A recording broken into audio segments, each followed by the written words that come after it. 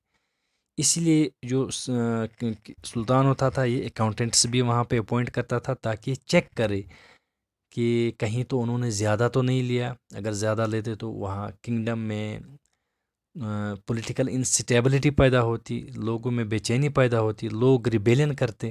تو اس لحاظ سے اکاؤنٹنٹس رکھے جاتے تھے کنگ کی طرف سے. تو اور جو مکتی ہوتا تھا، جو لینڈ ہولڈر ہوتا تھا، ان کو ہی had to keep the required number of soldiers. ان کو بھی لمٹ تھا، یعنی سولجرس رکھنے کا لمٹ تھا اس کے پاس، زیادہ ان کو نہیں رکھا جاتا، وہ نہیں رکھا جا سکتا تھا. یعنی اس کو زیادہ سولجرس رکھنے کی اجازت نہیں تھی، جو کنگ کہتا تھا اتنے ہی سولجرس رکھنے تھے. تو اس کو لمٹ تھا، یعنی جو سولجرس رکھنے کا جو تھا وہ لمٹ تھا اس کے پاس. جو ڈیلی سلطانز تھے انہوں نے ہنٹرلینڈس پہ قبضہ کیا، کنٹرول کیا. اس کے بعد جو لوکل جو لینڈ چیفٹنز ہے یا سمنٹاز جس کو کہتے ہیں، ایسٹوکریٹس ہیں یا رچ لینڈ لارڈ سے، ان کو بھی مجبور کیا ان کی اتھارٹی ایکسیپٹ کرنے کے لیے. ان کی اتھارٹی یعنی دلی سلطانز نے اپنی اتھارٹی منوانے کے لیے ان کو مجبور کیا. Those people had to accept their authority.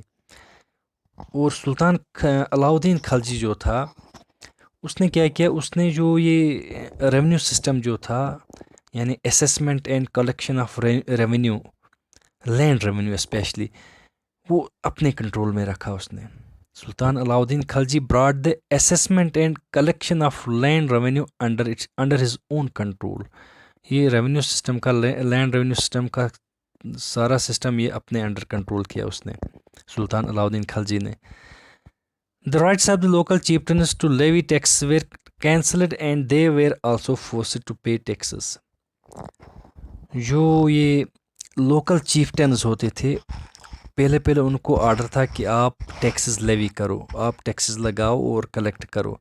لیکن اب دہلی سلطانز خاص کر علاؤدین خلجی نے کیا کیا، انہوں نے ان لوکل چیفٹنز کو یعنی وہ ٹیکس لینے کا جو اتھارٹی تھی، جو ٹیکس لینے کی اتھارٹی، وہ واپس لے لی. اور ان کو بھی فورس کیا کہ آپ بھی ٹیکس پے کرو. یعنی ایک تو ان کی وہ اتھارٹی چھین لی جو وہ ٹیکس لیوی کرتے تھے. اس کے بعد ان کو بھی اس نے یعنی سلطان علاؤدین خلجی نے فورس کیا that you have to pay taxes. اس کے بعد جو سلطان تھا، the sultan's administrators even measured the land and keep account. جو سلطان کے جو ایڈمنسٹریٹرس ہوتے تھے یعنی گورنرس ہوتے تھے، وہ یہ مختیز جہاں پہ یہ اکتا تھا، یہ لینڈ، یہ مختیز کی جو لینڈ تھی اس کو بھی میجر کرتے تھے اور اکاؤنٹ رکھتے تھے، یعنی سارا حساب رکھتے تھے کس مختی کے پاس کتنی لینڈ ہے، کتنا ریونیو ہے، سارا یہ رکھتے تھے. لیکن کچھ some of the old chieftains and landlords served the sultanate as revenue collectors. لیکن کچھ جو لوگ تھے، جو پرانے جو اولڈ چیفٹنس تھے یا لینڈ لارڈس تھے، ان کو کنگ نے سلطنت میں ریونیو کلیکٹ کرنے کے لیے اتھارٹی دی تھی، لیکن باقیوں کو نہیں. تو لیکن اب اور ایک امپورٹنٹ بات ہے یہاں پہ، امپورٹنٹ یہ ٹیکس کے بارے میں. During Khalji's and Tughlaq's rule, there were three types of taxes. جو ٹیکسز تھے 3 قسم کے تھے. کس پہ لگائے جاتے تھے؟ آن کلٹیویشن کالڈ خراج، یعنی جو کاشتکاری کی جاتی تھی، زمینداری کی جاتی تھی، جو ایگریکلچرل جو ایکٹیویٹی تھی اس پہ لگائی جاتی تھی، اس کو کیا کہتے تھے؟ اس ٹیکس کو خراج. خراج اور کتنا بھرنا ہوتا تھا؟ 50% آف دا پیزنٹس پروڈیوس. جو پیزنٹ جو کسان لوگ ہوتے ہیں ان کا جو پروڈیوس نکلتا تھا، جو پیداوار نکلتا تھا، اس کا 50% پے کرنا ہوتا تھا کنگ کے لیے. سیکنڈ جو ٹیکس ہے وہ لگتا تھا کیٹل پہ، یعنی مویشی جو ہوتے تھے ان پہ ٹیکس لگتا تھا. اور تھرڈ جو ٹیکس لگتا تھا وہ لگتا تھا ہاؤسز پہ. تھرڈ ٹیکس لگتا ہے، یعنی جس کے پاس ہاؤس ہے اس کو ٹیکس ادا کرنا ہوتا تھا. ہم نے 7th to 12th سینچری میں ہم نے پڑھا کہ وہاں پہ 400 ٹیکسز تھے. دیر ور 400 ٹیکسز. ویٹی تھا اور بھی بہت سارے ٹیکسز تھے، لیکن وہ ساؤتھ چولا ڈائناسٹی میں. لیکن یہاں پہ اونلی 3 ٹائپس آف ٹیکس ہے. کلٹیویشن، جس وقت آن کلٹیویشن جسے ہم خراج کہتے ہیں، یہ 50% پے کرنا ہوتا تھا فیزن کو. آن کیٹل اینڈ آن ہاؤسز. یہ تھا آج کا ہمارا ٹاپک. Thank you.